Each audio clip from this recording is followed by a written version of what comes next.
დღევანდელი ამბები დავიწყოთ უკრაინაში ამბების მიმოხილვით.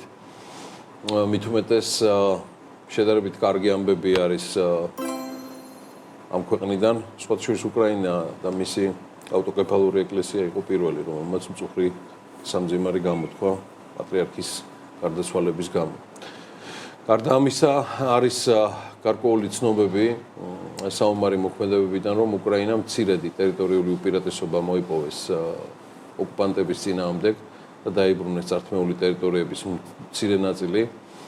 ევროპელებისგან უკრაინულმა დელეგაციამ ევროკავშირში გაწევრიანების ბოლო სამი მოლაპარაკების კლასტერის კრიტერიუმებით ჩაიბარა. მარტივად რომ გითხრათ, ეს ნიშნავს, რომ უკრაინამ ევროკავშირში გაწევრიანების საბოლოო პირობები მიიღო და მათი შესრულების შემდეგ მათ გაწევრიანებას ევროკავშირში ვერაფერი დაუდგება წინ. მე ულოცავ, ეს დიდი და მნიშვნელოვანი პოლიტიკური წარმატებაა. ულოცავ მთელ უკრაინას და კიდევ ერთ საინტერესო ამბავს ულოცავ უკრაინელებს. უკრაინის სახელმწიფო ენერგეტიკული კომპანია ნავტოგაზი შავი ზღვის შელფზე აღმოჩენილი გაზის საბადოს ერთობლივი განვითარების შესაძლებლობას რუმინულ ონვი პეტრომთან ერთად განიხილავს. როიტერსი აქვეყნებს გუშინ წინ სტატიას ამის თაობაზე და ამ სტატიიდან ცნობილი ხდება, რომ რამდენიმე დამოუკიდებელმა წყარომ დაადასტურა აღნიშნული გაზის მარაგის შესახებ. როიტერსის ინფორმაციით მოლაპარაკებები ეხება საბადოს, რომელიც უკრაინამ რუსეთის მიერ უკრაინაში სრულმასშტაბიანი შეჭრის დაწყებამდე აღმოაჩინა. ინდუსტრიის სამი წყაროს თქმით, აღნიშნული საბადო ერთ-ერთ ყველაზე პერსპექტიულად მიიჩნევა შავი ზღვის რეგიონში, თუმცა ამ ეტაპზე მოპოვებადი რესურსების მოცულობა საჯაროდ არ სახელდება, რასაც დაზუსტებისთვის მრავალმილიონიანი გეოლოგიური სეისმური კვლევების ჩატარება სჭირდება. მოლაპარაკებები ჯერ საწყის ეტაპზეა და პროექტის განვითარება პირდაპირ არის დამოკიდებული უკრაინაში მიმდინარე ომის შედეგებზე. შესაბამისად, როიტერსის თანახმად მასშტაბური სამუშაოების დაწყება სავარაუდოდ მხოლოდ საომარი მოქმედებების დასრულების შემდეგ გახდება შესაძლებელი. ულოცავ უკრაინელებს შავ ზღვაში ეს ყველაფერი და დიდი იმედი მაქვს, რომ რეალური და მნიშვნელოვანი დებეტით დადასტურდება ეს საბადო თავისი ბუნებრივი აირით და გაზით.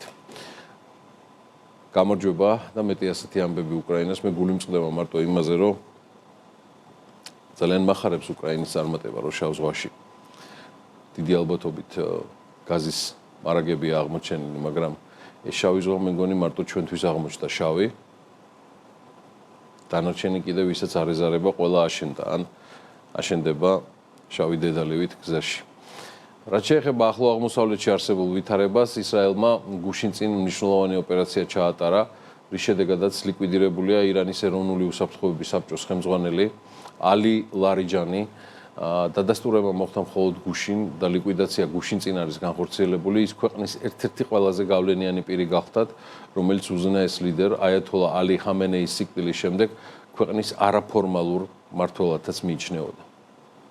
ამავე ოპერაციების ფარგლებში ქალაქ შირაზში საჰაერო იერიშის შედეგად განადგურდა ბასიჯის იქაური მილიციის უფროსი ღოლამ რეზა სოლეიმანი და მისი მოადგილე ყასემ ყურეში. სოლეიმანი ბოლო 6 წლის განმავლობაში ხელმძღვანელობდა ამ გასამხედროებულ ქვედანაყოფს, რომელიც უშუალოდ ახასრულებდა სამოქალაქო პროტესტის სისხლში ჩახშობის დავალებებს და სწორედ ამის გამო იგი ევროკავშირისა და შეერთებული შტატების მიერ იყო დასანქცირებული. პარალელურად ისრაელმა მიზანში ამოიღო პალესტინის ისლამური ჯიჰადის უმაღლესი ხელმძღვანელობაც, რომლებიც ირანში ქალაქ ყუმში მიწისქვეშა კომპლექსში იმამლებოდნენ და ლიკვიდირებულთა შორის არის აკრამაჯური, ორგანიზაციის ნომერ მეორე უმაღლესი თანამდებობის ფიგურა, რომელიც სამხედრო ოპერაციების და ფინანსების კოორდინაციაზე გახდათ პასუხისმგებელი. აჯური ლიკვიდაციის მცდელობებს არაერთხელ, მათ შორის სირიაში გადაურჩა. მასთან ერთად მოკლულია მოჰამედ ალი ჰანდი, ისლამური ჯიჰადის ერთ-ერთი დამფუძნებელი და პოლიტიკური ბიუროს წევრი გახდათ, რომელიც აქტიურად მონაწილეობდა მძევლების გაცვლის შესახებ კაიროში გამართულ მოლაპარაკებებზე. ისრაელის თავდაცვის მინისტრის ისრაელ კაცის განცხადებით, თეირანში ღამით ისრაელის მიერ განხორციელებული საჰაერო დარტყმის შედეგად ირანის დაზვერვის მინისტრი ისმაელ ხატიბი არის დაღუპული. ისრაელის გენერალური შტაბის უფროსმა ელ ზამირმა გასულ ორ-ღამეში ჩატარებული ოპერაციები მნიშვნელოვან გავლენას იქონიებს მთელი სამხედრო კამპანიის მიმდინარეობაზე.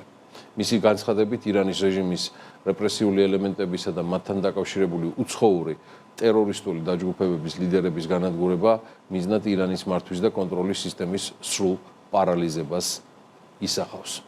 და სამხედრო მაღალჩინოსნების აზრით ლარიჯანისა და ბასიჯის ხელმძღვანელობის დაკარგვა ირანში ძალაუფლების სერიოზულ ვაკუუმს შექმნის, რაც კიდევ უფრო გააძლიერებს შიდა არასტაბილურობას და ასუსტებს ქვეყნის უნარს მართოს ომი ერთდროულად რამდენიმე ფრონტზე.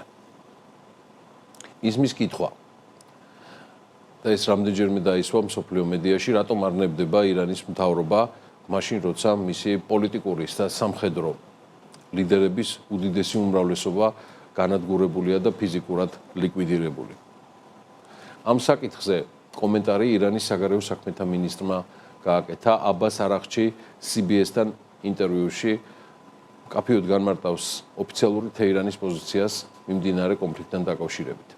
მიუხედავად იმისა, რომ ამერიკის ადმინისტრაცია ომის გაგრძელებას კიდევ რამდენიმე კვირით პროგნოზირებს, ირანი დანებებას ან ცეცხლის შეწყვეტას, როგორც ჩანს, არაპირებს.